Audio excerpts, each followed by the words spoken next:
Buenos días, buenas tardes y bienvenidos al podcast número 40 de Ecosistema e-commerce.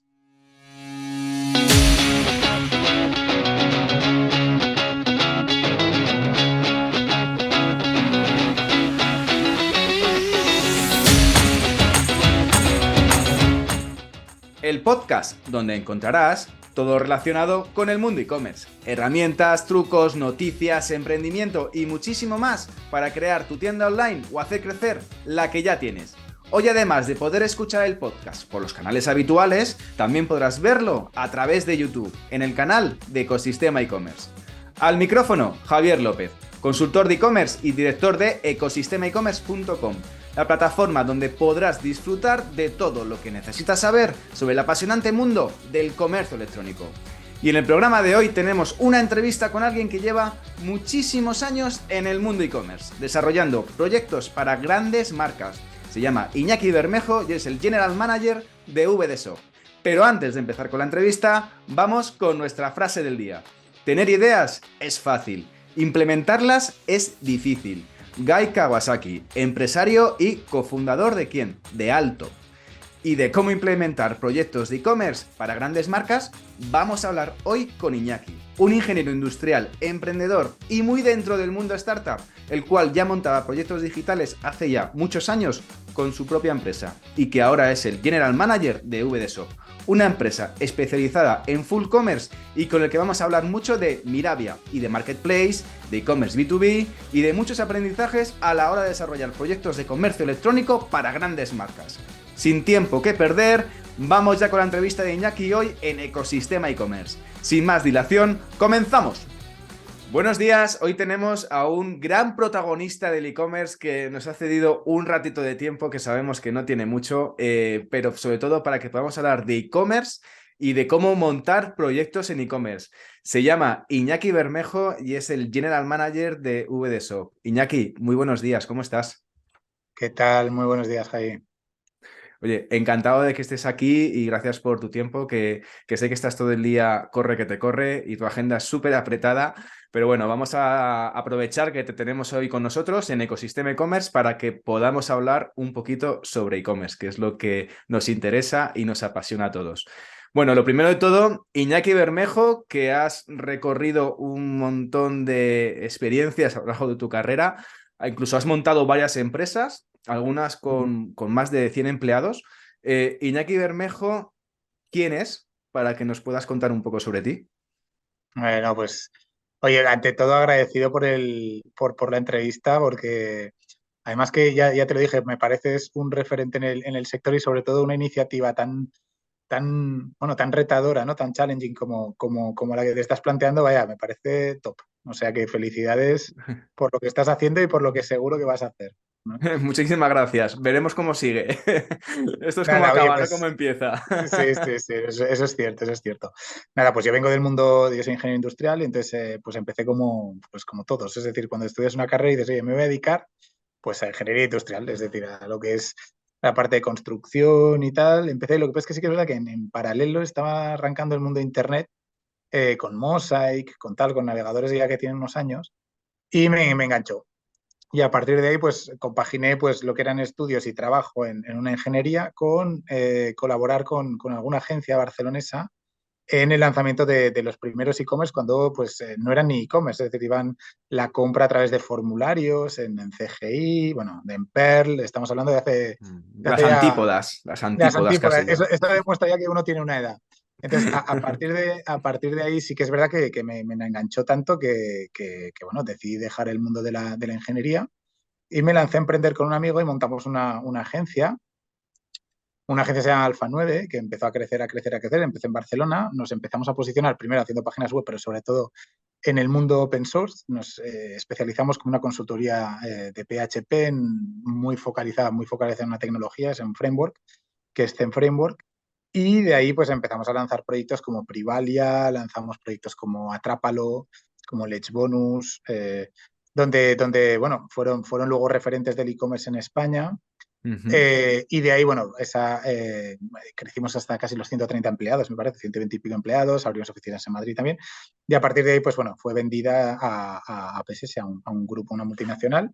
con sede también en Madrid. Y de ahí ya, pues sí que es verdad que ya en los últimos años de Alfa 9, cuando tú vendías, claro, es decir, tú vendías, oye, no, somos los mejores programando en PHP. Mucha gente te decía, ya, bueno, pero PHP tienes que crear un producto, ¿no? Estuvimos buscando qué productos mundiales eran top en el sector PHP y vaya, y salió Magento. Y a partir de Magento ya nos empezamos a meter en el mundo de e-commerce. Entonces, viendo lo que habíamos desarrollado como plataformas ad hoc de PHP, como por ejemplo Privalia, con soluciones ya paquetizadas como podía ser Magento, que aunque estuviera basada en PHP sí que requería un cierto proceso de consultoría inicial para poder Mm. implantar qué se quería vender, cómo se quería vender. Ya nos empezamos a especializar en ese mundo, en ese modelo de e-commerce, ¿no? Entonces, estuve 2 años haciendo el handover, digamos, de PSS, desde que se compró Alfa 9 hasta que se convirtió en PSS Digital. Y luego ya salía pues a estar colaborando con otras empresas, más en modo freelance y en modo consultor independiente. Y hasta ahí hasta hace 5 años, donde ya compaginé esas labores con ser el director general de DVD Shop, que era una startup que estaba bajo el ala del grupo VAS. Y junto con Pedro Latasa, pues decidimos lanzar y hacer escalable todo el modelo de VShop, del modelo de Full Commerce y hasta ahora, vaya. Ujú. Hasta ahora, estos últimos 5 años he estado dedicado full time a VShop. Qué interesante. Encima has vivido parte de la historia con Privalia y grandes referentes en el mundo e-commerce. Y VDShop empezó como una startup, sigue siendo una startup. ¿Qué es VDShop? VShop bueno, ya no están tan startup, pues ya somos más de 50 personas, es decir, pero sí que es verdad que VShop es una agencia de full commerce, es una agencia donde hacemos el end-to-end eh, y acompañamos a las marcas en esa estrategia de direct to consumer que quieren llegar al cliente final, ¿no? Es decir, nosotros lo que le proponemos es, oye, marca, ¿tú qué quieres? Conocer a tu cliente final. ¿Cómo lo quieres conocer? Pues tienes que, desde generar un canal de venta digital para acceder a la marca, al cliente final, perdona, y esto puede ser pues un marketplace, esto puede ser un B2B, un B2C, una plataforma de loyalty, una de suscripción, puede ser una comunidad que quieras crear para redimir, pues, por ejemplo, un canal de Telegram, por ejemplo, o de WhatsApp. Y eso puede ser una parte tecnológica, pero luego cuando tú quieres ejecutar esa estrategia tienes que llevar pues por ejemplo, tienes que acompañarlo con un proceso logístico, estecar su producto, hacer la entrega en última milla al cliente final, las devoluciones. Tienes que llevar toda la parte de marketing. Oye, pues por ejemplo, todo esto, ¿cómo puedo generar más tráfico a mi tienda? Tienes que llevarlo con un proceso legal, política de cookies, de privacidad, si vendo en España o vendo fuera de España, todo lo que es el proceso de facturación, factura la marca o intermedia una sociedad para que esa marca pueda vender, por ejemplo, en Turquía cuando no dispone de CIF turco o IVA intracomunitario, por ejemplo. Todo Que son es una de al las final. cosas que cuando vendes internacionalmente, la gente piensa que vender internacionalmente es fácil, pero el tema fiscal es un dolor de cabeza, sobre todo con la gente que vendía antes en Inglaterra, en UK, que ahora es un absoluto pain total. Y es que mucha gente se está retirando, de hecho, de vender en Inglaterra porque el tema de aduanas es infranqueable realmente. No, pero no solo, por ejemplo, es cierto, pero por ejemplo, imagínate, tú trabajas con Showroom Privé en Francia y tú estás vendiendo una marca que está ubicada en España. Por los ratios de entrega que tienes que satisfacer en la plataforma, o dispones de un almacén francés o no vas a llegar. No. Entonces, ¿qué es lo que pasa? Pues, por ejemplo, nosotros hacemos ese acompañamiento con esa marca en ese proceso de internacionalización y analizamos un poco esos puntos que requiere pues para cubrir expectativas de venta, pues esto, si quieres lanzar en Francia, nosotros ya tenemos acuerdos con partners franceses, tanto de logística como entrega en última milla. Nosotros disponemos de una plataforma que se llama Caimán, que sí que permite operativizar todo ese proceso desde carga de catálogo hasta la propia operación, call center, catálogo de productos, enriquecimiento de la ficha de productos, de canales donde se va a vender, porque puede ser Francia, puede ser Portugal, pero es que también puede ser por nichos. Tú dices, no, yo es que lo que quiero vender son muebles y por lo tanto me voy a ir a todos los marketplaces generalistas de muebles Mm. o puedo operar mi propio B2B o mi B2C, que puede ser en España o puede ser fuera de España. Entonces, todo ese tipo de servicios es lo que Webshop ofrece. Y se hace como una especie de formato marca blanca para ayudar a esa marca, ¿no? a encontrar esos nichos de mercado y para encontrar sobre todo ese cliente final para poder vender. Y eso es a lo que nos dedicamos. Lo que le llamamos nosotros, esto que me ha quedado un poquito desagregado el discurso comercial, es lo que le llamamos nosotros full commerce, ¿no? Es decir, ese servicio 360, marketing, legal, operaciones, tecnología y customer care y call center, ¿no? Que le llamamos esos servicios que orbitan alrededor de un e-commerce, es lo que damos a la marca para que llegue a su cliente final.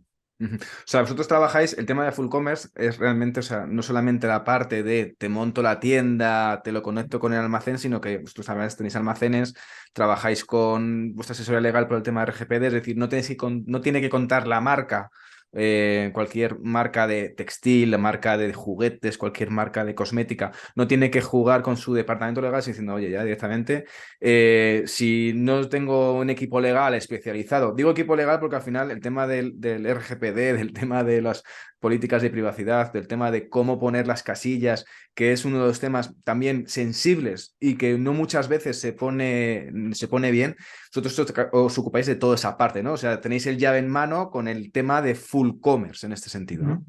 Exacto, es decir, el tema legal que parece algo así muy liviano, al revés, es decir, no es lo mismo vender, es que tú lo has dicho perfecto, vender en España que vender en UK. Hay unos requisitos legales diferentes, la política de cookies, la política de privacidad, toda la explotación de base de datos que tú puedas hacer a tus clientes y qué tipo de comunicación le puedas hacer. Pero esa es una parte, es decir, ya te digo, es decir, la parte legal es importante, pero por ejemplo, la parte de creación, estratégicamente, ¿qué te interesa más? ¿Crear un B2B, un B2C?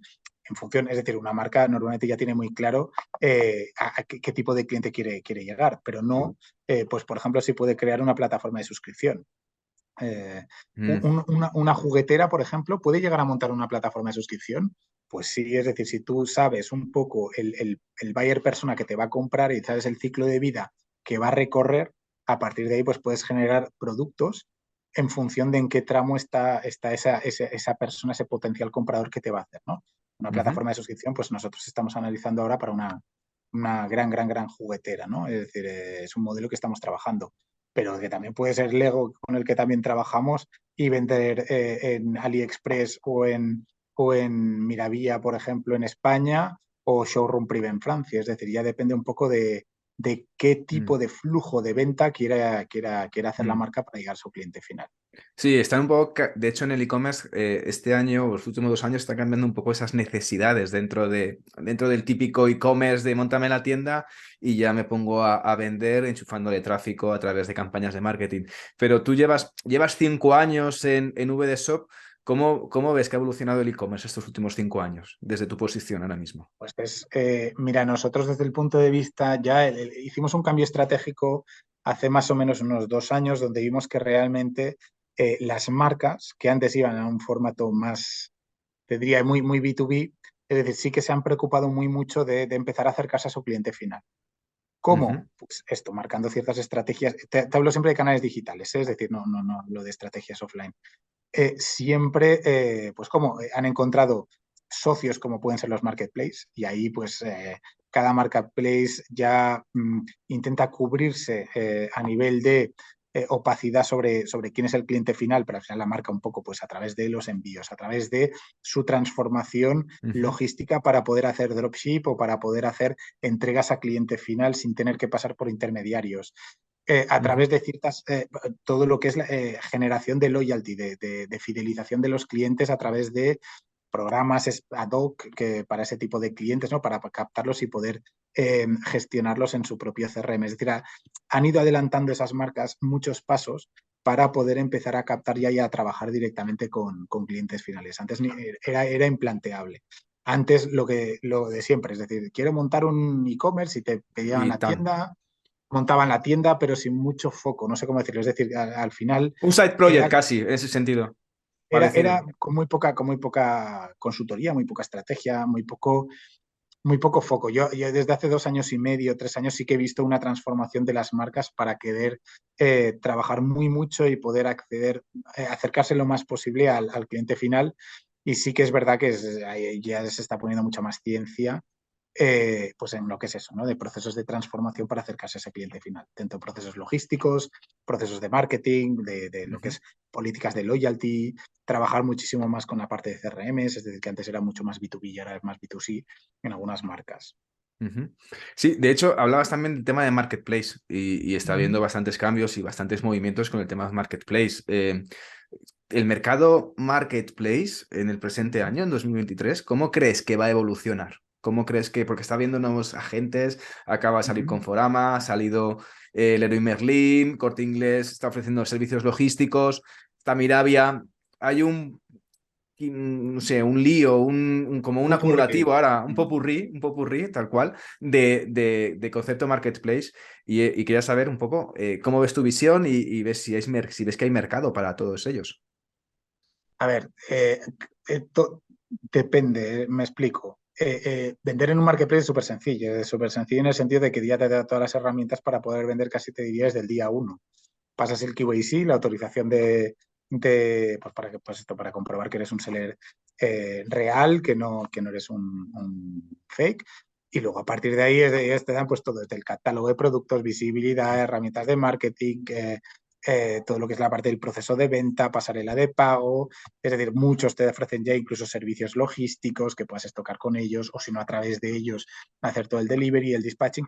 Es decir, vender es fácil, no sé cómo decirlo. Es decir, es ponerse a vender desde el día Sí, cero es no fácil. es cirugía cardiovascular, por así decirlo. Exacto. Es decir, no es como montarte un e-commerce que ya sabes lo que es y tú lo has vivido en tus carnes, de montar, pues esto, monto una plataforma, tengo que elegir el proveedor, la tecnología, Mm, tal, no sé qué. No, no, con Marketplace es más sencillo. Ahora bien, es decir, claro, siempre tienes, para mí, cuatro puntos críticos en la venta de Marketplace. Lo primero es entender si eres más generalista a Amazon, AliExpress eh, o más de nicho. Pues, tú has dicho, Leroy Merlin mm, con Forama, por ejemplo, son dos marketplaces de nicho. Eso lo tienes que aceptar. El segundo mm. es, obviamente, que pierdes la trazabilidad del cliente final. En un e-commerce, tú controlas el journey del cliente de principio a fin. En un marketplace no. En un marketplace es la información que te comparta el marketplace. Tercero, Mm. las comisiones. Tienes que saber que un marketplace normalmente no es rentable. Es decir, normalmente generarás mucho más revenue, es decir, puedes acceder a un público potencial mucho más grande, pero que al final no es, si tú lo que buscas es mucho margen, no lo vas a conseguir en un marketplace. Es muy complicado. Mm. Y el cuarto, todo el tema de disputas, todo el tema de reclamaciones, en un marketplace muchas veces estará supeditado a lo que diga el propio marketplace. Te pongo un Sí, ejemplo. y te lo Con comes. exacto, es decir, con AliExpress lo primero que es disputa, el cliente tiene la razón, te quitan el dinero a ti. Y esto de quitar el dinero significa pues esto, es decir, pasan 28 días para que te liquiden las ventas, comisiones que tienes pues por el hecho de hacer esa liquidación de pagos, es decir, hay una serie de puntos no te diré complicados, pero sí que has de tener en cuenta de Ujú, cara pues, a tener liquidez con las ventas que tú generas. ujú. Y entonces, Pero volviendo, ese punto, es decir, el punto de los marketplaces, claro, es decir, como es fácil vender, siempre habrá marketplaces. Hay herramientas como Miracle que te están agilizando muchísimo el lanzamiento de mm, marketplaces y es una muy buena manera de vender e-commerce, es decir, tanto para el seller como el propio canal que, pues, el Conforama o Leroy Merlin de turno para no ujú, perder cuota de mercado. Pero ujú. lo que tú decías, hay tal pupurri que sí que es verdad que yo creo que al final irán preponderando las principales. En este caso, pues Sí, sí. generalistas, Amazon y Alibaba, en este caso, a través de sus AliExpresses o Miravias, y luego algún nicho concreto, el Corte Inglés en España, pues Leroy Merlin seguramente a nivel ADO Group está Mm. haciendo mucha inversión en Leroy Merlin y tal. Tengo curiosidad sobre el respecto de Mirabia, porque acaba de Ujú. llegar muy fuerte desde hace unos meses. Salió, creo recordar, en septiembre de 2022 y con una estrategia totalmente diferente a la que tenía con AliExpress. Vosotros sois socios de Ujú. AliExpress desde hace años y estáis más cerca de Mirabia que un poco el resto, ¿no? Ujú. ¿Puedes hablar de un poco de cómo es el enfoque de Mirabia y cuáles son los pasos que va a seguir Mirabia para competir contra el gigante Amazon en España? Sí, mira, ¿te acuerdas que hace 2 años te comentaba que cambiamos un poco el foco estratégico, ¿no? Para acercarnos Sí. más al modelo D2C. Nosotros, la verdad es que ha sido bastante casualidad, es decir, sinérgicamente, el marketplace que más se acerca a ese modelo, es decir, a ese modelo donde las marcas vendan directamente al cliente final es Mirabia. Y de verdad ha sido de casualidad, es decir, inicialmente nosotros, como tú bien dices, trabajábamos muchísimo en AliExpress, AliExpress es un canal que, bueno, es decir, ha tenido sus ciertas complicaciones y ahora realmente está un poco en barbecho porque se ha orientado hacia un modelo más de cross-border chino, es decir, de que sellers chinos puedan vender en Europa y en España en este caso. Y Miravia al revés, es decir, Miravia es una plataforma totalmente nueva, basada en Lazada, pero realmente muy nueva, donde lo que se busca es que la marca pueda acceder a su cliente final. Y ellos dan muchas herramientas para que esa marca pueda vender a ese cliente final. ¿Qué diferencias hay con respecto a Amazon, por ejemplo? Es decir, pues obviamente no El cliente final, por ejemplo. está madura, pero hay muchísima más visibilidad de lo que pasa con el cliente final, muchísima más información. Amazon, todos los que hemos vendido en Amazon ya sabemos la información que te da Amazon a cuentagotas, es complicado acceder a ese cliente final. Miravia es muchísimo más transparente. Eso es lo primero. Lo segundo también, las comisiones. Amazon, cuando te metes en una vorágine de comisiones, ya sabes, es decir, pues al final, cuando comentábamos antes de que el marketplace no es rentable, pues con Amazon es muy complicado hacerlo rentable. Miravia es más lesiva, menos lesiva, perdón, es más dispone de unas comisiones menos agresivas que las de Amazon. Y la tercera, que es para mí también otra de las grandes diferencias, es que en ese modelo, digamos, de D2C, de Direct to Consumer, y en ese modelo donde Miravia intermedia, el foco es la marca. Y eso es una gran diferencia porque normalmente en un marketplace el foco es el precio. Es decir, quien vende es el que vende el producto más barato. Mira, lo que se busca es que la marca no se vea fagocitada por esos distribuidores, como en el caso de AliExpress, distribuidores chinos, ¿no? Que iban con un precio mucho más barato. No. En Mirai lo que se prepondera es la imagen de marca. Es que sea la marca la que salga la primera en el buscador. Y esa es una gran diferencia porque al final, obviamente, tienes que competir y tener un precio competitivo, pero también es verdad que ofreces una visibilidad mucho más exclusiva a la marca que al propio distribuidor. En Miravia tú tienes la parte de mall, que es la parte, digamos, de tiendas oficiales, y la parte de marketplace, donde ya compiten todos contra todos. Pero la parte de mall tiene más visibilidad que la parte de marketplace. Tú como marca, en Miravia eres mucho más respetado, tanto a nivel de posicionamiento, a nivel de visibilidad, que una plataforma como pueda ser AliExpress o como puede ser Amazon, donde ya sí que directamente guerreas o compites por precio y ahí o tienes la buy box o ya eres uno más. En Miravia no. Tal En cual, es Miravia complicadísimo. en Si no Miravia tienes la buy box, no vendes, claro, si eres básicamente. Lego o eres Nivea, tú vas al buscador, buscas Lego y verás que lo primero que te aparece es un banner de la tienda oficial de Lego o de Nivea.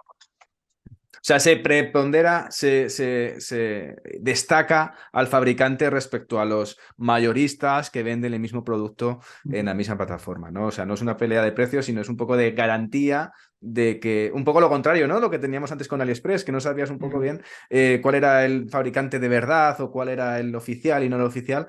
Poco se ha querido un poco cortar con todo eso y de hecho han cambiado hasta el nombre, han tirado directamente con el nombre de Miravia. Aquí en este Bueno, de caso. hecho, es que con la plataforma no tiene nada que ver. Es decir, seguro que muchos oyentes tuyos han trabajado con AliExpress, con el backend de AliExpress, y era un drama porque la mitad de las cosas estaban en chino. Entonces, en este caso, estás hablando de una plataforma totalmente nueva, una plataforma mucho más, con un look and feel mucho más europeizado. AliExpress se percibía un olor más oriental. En este Sí. caso no, está mucho más trabajado lo que es la parte experiencial. Si navegas yo me acuerdo que tenía problemas a veces para comprar producto en AliExpress a través de la app. En este caso con Miravia es muy sencillo. Es decir, todo esto y además sí que es verdad que también hay mucho subsidio, por ejemplo, de ayuda para, pues te sufragan, por ejemplo, los gastos de envío, ahora son gratuitos. Es decir, hay mucho más actividad promocional de la que había en AliExpress. Y sí que es verdad que además también el grupo Alibaba está poniendo mucho foco en Miravia para hacer de, pues un poco una continuidad, digamos, de lo que se inició con AliExpress, que no se llegó a ejecutar del todo bien como fue AliExpress Plaza, que eran marcas españolas dentro de lo que es AliExpress. Mira, había recogido ese testigo para hacerlo sí que realmente un éxito, que las marcas tengan visibilidad, full visibility en su propia plataforma, sin renunciar a la parte de marketplace, que es otra unidad de negocio, pero sí que es verdad que se le prepondera mucho más o se le da mucha más importancia a la marca en Miravia que la que tenía en AliExpress. Entendido. Realmente estamos hablando mucho sobre todo del D2C, marketplace, es el ruido que está habiendo estos últimos meses, pero también creo que al final va a haber bastante ruido con el tema B2B. Entonces, me gustaría saber un poco qué es el tema del e-commerce B2B, que a nivel de facturaciones, a nivel de números, es mayor que el del D2C, Pero realmente a la hora de aplicar estrategias, Ujú, tácticas, técnicas, conceptualizaciones, aplicamos reglas del B2C dentro del B2B, que no es realmente lo que se debería hacer. ujú, Entonces, creo que hay oportunidades y que se están viendo oportunidades dentro del mundo B2B, aparte de Marketplace, que bueno, que pues cada marca verá si es interesante crear un concepto de tienda online o directamente se ponen a vender en Marketplace, que como banco de prueba está fenomenal si no quieres hacer con una gran inversión y ujú. tienes que empezar. Pero a nivel de B2B, ¿tú qué oportunidades ves en 2023 respecto al mercado del e-commerce? Mire, nosotros el año pasado lanzamos el B2B de Tendam, del grupo Cortefiel, eh, y básicamente quintuplicaba lo que era el volumen de venta del B2C. Es decir, Míralo. ¿por qué? Pues porque al final estamos hablando de tickets medios altísimos, de pocas órdenes de compra, para entendernos, pero sí que es verdad que esas órdenes de compra son mucho más altas. Tanto a nivel de número de SKUs comprados como a nivel de volumen, es decir, de la propia venta, el propio cierre del carrito de compra. Es decir, que estamos hablando de tickets medios, pues esto de 150.000 euros, es decir, de volúmenes muy altos. Es decir, Ujú. pocas compras, pues decía pocas compras, pero muy, muy potente.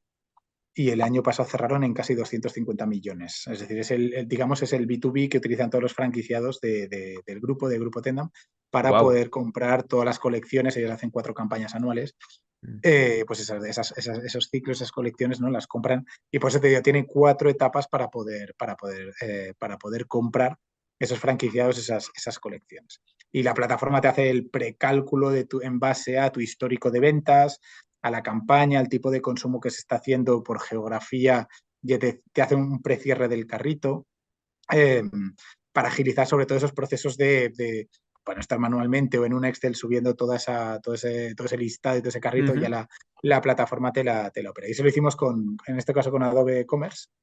Eh, pero, y sí, sí, sí, es decir, y volviendo un poco, te estoy explicando esto porque ellos se dieron cuenta de que todo el B2B era lo que realmente iba a crecer. Pero sin embargo, el B2B hasta en ese momento se estaba llevando, te voy a decir, casi con boli y un papel. Es decir, era Mm. básicamente cruces de Exceles que los cargaban en un S400, y a partir de ahí se generaban los envíos de las Fíjate. campañas. Y Con la facturando plataforma. esa cantidad, ¿eh? Además, facturando esas Sí, sí, no, cantidades no. que son Claro, brutales. que ahora, y quieren duplicar. Es decir, estamos hablando de un crecimiento de casi un 100% anual. Es decir, lo que están, digamos, preponderando es que la apertura de países, de los franquiciados en los países, estén obligados estos franquiciados a trabajar con esta plataforma. Antes se les daba la oportunidad de, oye, no, pues trabaja en método tradicional. No, no, ahora no. Ahora, si quieres abrir una franquicia en México, no, es decir, en un país específico, ahora Argentina. En Argentina tienes alguna ciudad donde no esté el grupo Tendam y hay algún franquiciado que esté interesado en abrir esa tienda, automáticamente, por el hecho de, pues, ser franquiciada, tiene que trabajar con esa plataforma. Tiene que pagar una licencia de uso, que va dentro de lo que es la propia licencia por abrir la franquicia, pero está Ujú. obligado a trabajar de esa forma.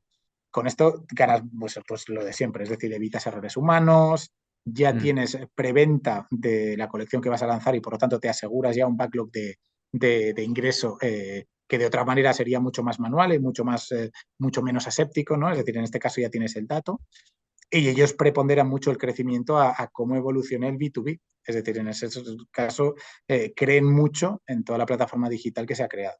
Y con esto Ujú. lo que venía a referir es que al final, si una marca como Tendam confía más casi en el B2B que en el B2C, imagínate el resto de marcas. El sector industrial ya, es decir, básicamente trabaja con B2B.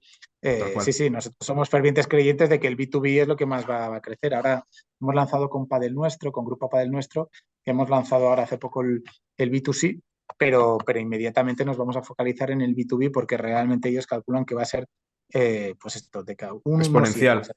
La proporción va a ser 1,7.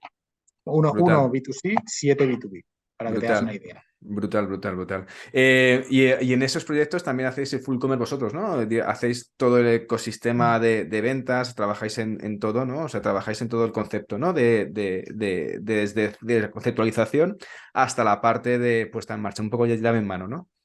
Depende de lo que nos solicita el cliente. Hay clientes que nos dicen, oye, obviamente el assortment, el catálogo lo pongo yo, no y tienen, por ejemplo, disponen de almacén y por lo tanto ya estocan.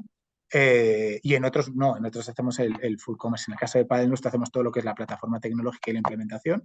En el caso de Tendam lo mismo, pero en otros casos donde quieren trabajar en un modelo full commerce les damos todo el servicio, donde estocamos, donde tenemos el call center para atender a sus clientes B2B, donde hacemos toda la estrategia de marketing B2B, es decir, lo que decías tú es un poco diferente a la de B2C, pero hay ciertas palancas que puedes utilizar pues desde notificaciones masivas Ujú. hasta SMS Push, por ejemplo, para notificar también cambios en el catálogo o actualización de precios, todas las reglas de precios, es decir, que al final son dinámicas pues en función del tipo de cliente que tú tengas, de tu cliente B2B, que automáticamente se generen reglas de precios diferentes por volumen de compra, por antigüedad del propio cliente, todo eso lo trabajamos directamente nosotros. Hay otros que Ujú. no, es decir, hay otros como Tendam, por ejemplo, donde eso ya lo tienen trabajado y nosotros lo que Ujú. somos es el partner tecnológico que implementa todas las soluciones. Ujú. Vale, a la hora de... Has implementado un montón de e-commerce, has empezado desde el principio hasta el final. Realmente, ¿cuánto cuesta montar un proyecto de este tipo? Para ponernos una idea, un escalado, un llave en A mano en ver, este concepto.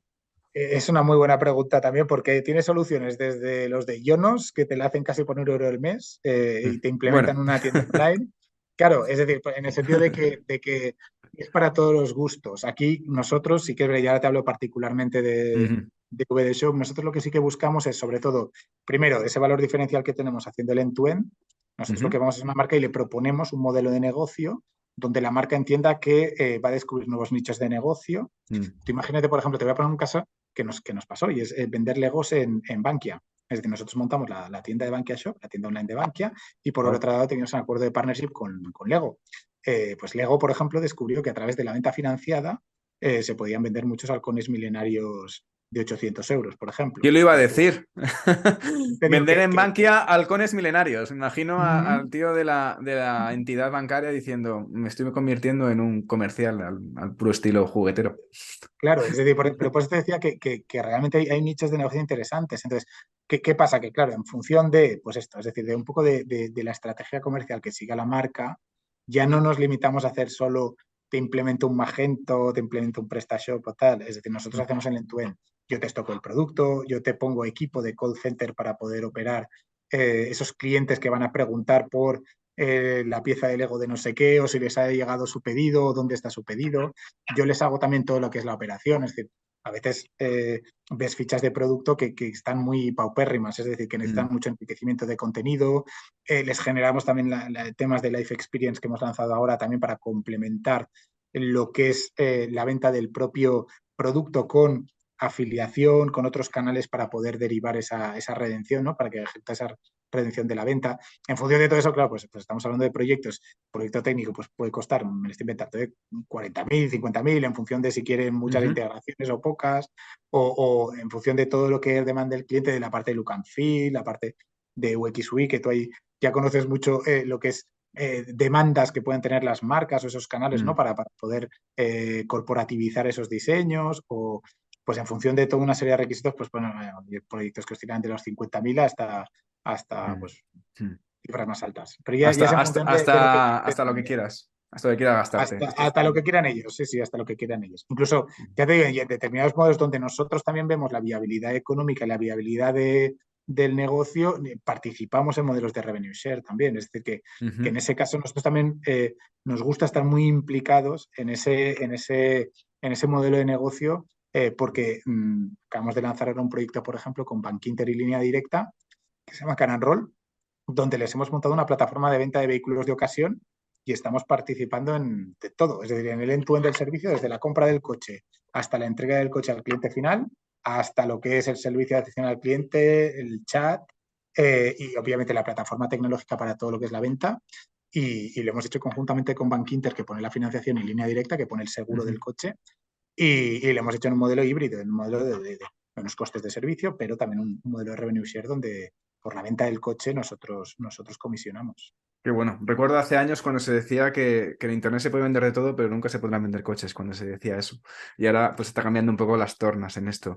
Iñaki, que estamos llegando ya un poco al final del tiempo de la entrevista, realmente en todos esos proyectos que la verdad que tienen muy buena pinta y son súper chulos y muy divertidos, Creo que has hecho más de 900 proyectos y me gustaría saber un poco cuáles son los aprendizajes más importantes en e-commerce, sobre todo que has encontrado desarrollando tantos proyectos de comercio electrónico y sobre todo un poco los fallos y las más comunes en la parte de la operativa de un e-commerce. Bueno, mira, una de las reflexiones que siempre he visto es que la gente y sobre todo el cliente que te contrata se piensa que es barato vender en Internet. Que es barato me refiero a que es montar una tienda y ya está. Y eso genera mucha falsa expectativa. Es decir, un negocio en Internet, montarlo y montarlo bien vale dinero. Y, y- y hay que ser consecuente con que una inversión en captación de tráfico, una inversión en captación de nuevos clientes, una inversión en trabajar bien el producto, en trabajar bien el pricing, pero también en trabajar bien la experiencia de compra es cara. Entonces, ¿qué pasa? Que se tiende a despreciar eh, la venta online como esto es algo barato. Y eso Mm, sí que es verdad que tiene que cambiar. Es decir, al final, tu identidad digital, tu identidad, lo que la gente perciba de tu web, es algo que tiene que entrar, es decir, tiene que ser retenido, es decir, ujú. tiene que ser una impronta que tú dejes en el mundo digital. Y eso no tiene que ser barato. Entonces, la gente tiene que saber, y sobre todo muchos clientes tienen que saber, que requieres una cierta inversión para poder tener un rédito en ventas. Pues mira, te doy un ejemplo. Es decir, por ejemplo, en China, un TP, que es una agencia que intermedia en todo lo que es el proceso de venta de la marca en el marketplace, sabe que tiene que invertir más o menos unos 2 años Ujú. para ser rentable. Es decir, que los 2 primeros años pierde dinero y a partir del tercero es cuando empieza a recuperar. ¿Esto qué significa? Que hay una clara vocación de inversión de, para captar nuevos clientes, para obviamente generar nuevas líneas de negocio, pero que es una inversión. Y esto muchas veces no se percibe. En el mundo digital, pues la gente se piensa que todo es bueno, bonito y barato, y realmente no. Hay mucha competencia, hay competencia feroz, hay competencia con mucho dinero, y sí que es verdad que para encontrar tu nicho tienes que invertir. Para mí la gran uno de los grandes escollos que he encontrado en estos últimos años es que la gente o el cliente tiene que entender que para vender en Internet hay que invertir. Y ese es para mí uno de los principales hándicaps que muchas veces agencias como la nuestra pues han tenido, se han encontrado en el momento de explicar el por qué pues cuesta, pues lo que hablamos de la falsa generación de expectativas, ¿no? Es decir, por qué tú te piensas que tienes un producto que es morrocotudo pero sin embargo no está vendiendo. Pues, oye, pues porque la competencia es feroz y hay que invertir. Tal cual, sí, sí, estoy totalmente de acuerdo porque al final los proyectos de a vela, que van a vela, es decir, lo voy a dejar ahí un poco en piloto automático y a ver cómo funcionan, realmente hay muy poquitos que sean sostenibles. De hecho, independientemente de la marca o independientemente del volumen de negocio que tenga el proyecto o la empresa en sí, la compañía en sí, si no inviertes en e-commerce, estás muerto en este caso. Totalmente. Es decir, realmente es que yo no conozco ningún proyecto que vaya a vela y que genere y que realmente sea sostenible. Es decir, normalmente tienes que darle gasolina para que la cosa avance. Y eso sí que es verdad que es un error común el pensar que las cosas por, porque sí avanzan, ¿no? ¿No? Las cosas hay que invertir y hay que dedicarle tiempo, foco, ganas, dinero y esto para mí es de las cosas que la gente tiene que entender que las cosas en digital cuestan, cuestan también. Eso sí, pues luego a partir de ahí tienes muchísimos beneficios, es decir, desde lo que es la parte de brand awareness, es decir, la percepción que pueda tener tu marca, generar nuestros nichos de negocio. Nosotros siempre vendemos la parte de ecosistemas digitales de venta, porque nosotros lo que buscamos es nuevos caladeros, donde clientes, pues lo que te explicaba antes de Lego con banca, ¿no? Es decir, de encontrar nuestros nichos donde la marca pueda generar revenue y no se lo había planteado. Y nosotros hacemos un poco esa intermediación, ¿no? Esa detección de nuevos, o creación incluso de nuevos caladeros. Ese es un poco el valor que le vemos nosotros, pero sí que es verdad que todo tiene un coste. Es decir, que no todo puede ser a revenue share, no todo puede ser a comisión, sino que las cosas requieren de un cierto grado de inversión para poder traccionar. Totalmente de acuerdo. Bueno, y con estos aprendizajes dentro de los ecosistemas en el mundo e-commerce, nos despedimos ya. Iñaki, muchísimas gracias por tu tiempo. Solamente una última pregunta. ¿A quién recomendarías para venir a este podcast? Pues mira, es decir, claro, aquí ya depende un poco del perfil, pero sí que es verdad que cuando hablamos de marketplaces, también sobre todo de, pues hablabas tú de antes de Mirabia, de AliExpress, creo que Chen Yue, no sé si conoces a Chen, Sí, de sí, Ergal, es pues muy creo que es activo en LinkedIn. aparte de ser muy, tienes razón, aparte de ser muy activo en LinkedIn, es una persona que sabe muy mucho de estos ecosistemas asiáticos y creo que puede aportarte también una visión menos europeizada para entender o cómo trasladar ese modelo europeo de venta a estos gigantes chinos y asiáticos que están entrando en Europa, en Shein, en tal, en no sé qué. Y creo que te puede aportar también otra visión un poquito más, bueno, es decir, más aséptica, pero a su vez más diferente de la que te podamos aportar los que estamos aquí. Me parece un tío que te puede aportar mucho. Ahí está la riqueza, sobre todo descubrir nuevos puntos de vista para seguir creciendo y conociendo el mundo e-commerce. Iñaki, muchísimas gracias por tu tiempo. Un placer haber conversado contigo todo el mundo digital, todo el mundo del e-commerce, muchos aprendizajes, muchas puestas en marcha, muchas curiosidades y sobre todo mucho conocimiento en la carrera del ecosistema e-commerce. Muchísimas gracias y nos vemos muy prontito. Cuídate mucho. A ver, cuídate mucho y un abrazo y muchísimas gracias por la iniciativa que estás realizando, que te lo vuelvo a decir, que me parece primero admirable y segundo que era algo aunque que no te iba a decir que era necesario, pero que sí has sabido detectar una oportunidad de mercado y creo que vas a ser un referente en todo ese trabajo que estás haciendo, así que muchísimas felicidades. Muchísimas gracias, pero bueno, el protagonista aquí eres tú. Un abrazo muy fuerte y nos vemos pronto. Cuídate mucho. Venga, un abrazo, chao. Y ya hemos llegado al final de esta entrevista con Iñaki Bermejo para conocer un poco más lo que nos depara el mundo e-commerce con Marketplace, las nuevas necesidades de e-commerce y sobre todo el gran mercado B2B. Por cierto, si te has quedado con ganas de más y estás pensando en crear una tienda online o quieres hacer crecer la que ya tienes, echa un vistazo a ecosistemaecommerce.com, de allí podrás contactar conmigo. Y si además valoráis con 5 estrellas este podcast, allí o allá donde lo estés escuchando, yo os estaré como siempre muy agradecido. Gracias de nuevo y nos escuchamos el próximo lunes con un nuevo episodio de Ecosistema e-commerce. Que tengas muy buen día. Adiós.